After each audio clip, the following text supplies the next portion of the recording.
Good day, people. We're here to talk about a concept in treatment, and even a concept in assessment. So the basic concept is that when we're attempting to figure out what something is doing, we need to move it in relation to something else.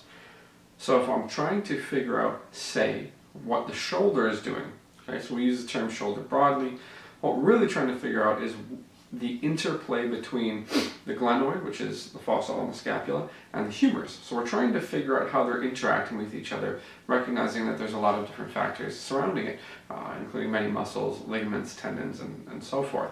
So what we would usually do is, because of the way that the body's built, is we would keep the shoulder blade, the scapula still, and we would move the humerus in relation to it. Now, that is the easiest thing to do, but there is the possibility that if we stabilize the humerus, right, we stabilize the arm, we could move the body, or we could move the scapula in relation to the humerus, or the glenoid in relation to the humerus. It's not the easiest thing to do, but it's possible. Okay, so just a very, very general overview and description, one example to describe that concept. But if we take my hands, okay, or we take my hands in this fashion, and we go ahead and we say that what we want to do is we want to create movement in between these surfaces, or in between my hands. Now I can move one hand this way, I can move the other hand this way, or I can move them both away from one another. At the end of it, the net result ends up being the same. One thing moves in relation to another. So as far as testing or treating, I would stabilize one side of a joint surface, and I would mobilize the other side of the joint surface. Now I have the capacity, depending on creativity and positioning, to be able to do that on either side of the joint. So technically, I could go ahead, I could take the elbow as an example, right? I could stabilize the forearm, or I could stabilize the radius and the ulna, and then I could, if I had an extra hand here, what I could do is I could mobilize the humerus in relation to them. Or I can stabilize the humerus and mobilize the radius and ulna.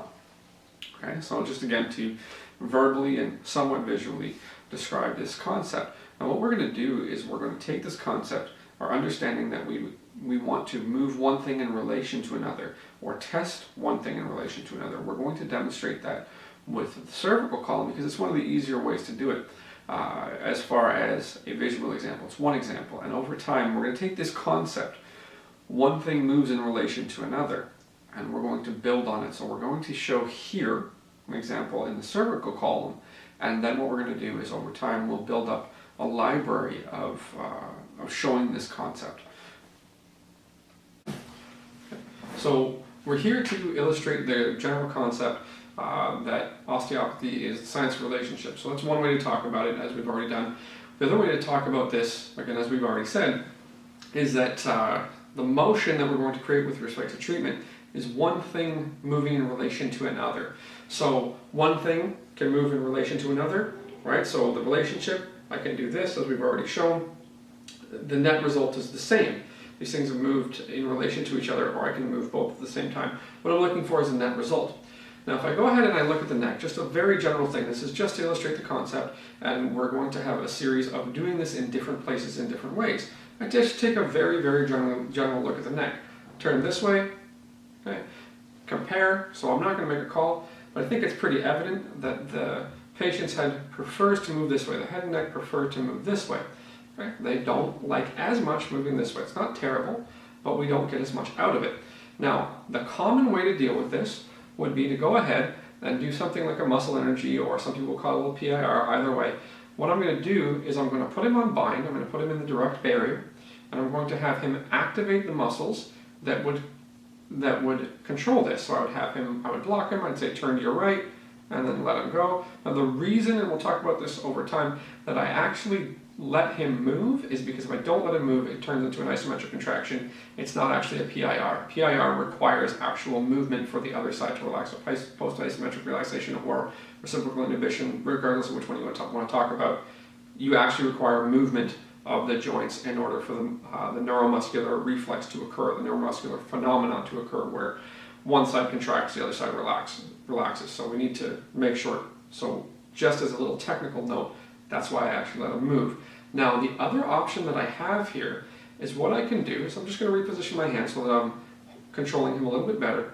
The other thing I can do, so we understand that I'm taking him into bind and I can have him contract the muscles that would be short. So in the case of rotating him to the left, he prefers to rotate to the right, so I have a hard time taking him to the left. So we assume that the right side is short, or the right rotators are the short ones, because they won't allow us to go left. Now, in a more indirect fashion, what I'm going to look at is the concept of I can either move the joint itself, I can move the joint around the body more generally, or I can move the body around the joint. Okay, so I'm going to hold him here. What I'm going to have you do is push your right shoulder down to the table. And what we want to see is that, and let go, is that there's a relational movement. His shoulder moves, and his body moves underneath his neck. Push your left shoulder down, his body moves under his neck. I'm still holding his head in the same place. Push your right shoulder down, and let go. Push your left shoulder down, and let go. So what we're doing is we're essentially going either side. We're making the body move in both directions. So you could say that we're doing a PIR, RI. We're just getting either side to contract. As he moves his shoulder, we're going to get activation and relaxation of rhomboids, trap, levator. So we've got a bunch of muscles that will interact with the neck, but we're moving the shoulder. So those are different considerations. But the big consideration is that I'm holding his head steady, and he's moving his body underneath his neck. Okay, do it again. Right shoulder, and let go. Left shoulder, let go, relax. So over time, it may not be visible to the camera right now, but we've gotten a little bit of extra motion. So we go ahead and we retest. We understand that this was the way he'd like to go, this was the way he didn't like to go, and just how visible it is on camera is questionable, but he's moving farther this way. There's still more work to be done, but we're not worrying so much about the treatment. What we're worrying about is the concept of one thing moving in relation to another. So this, the net result is the same as this, they're the same distance apart.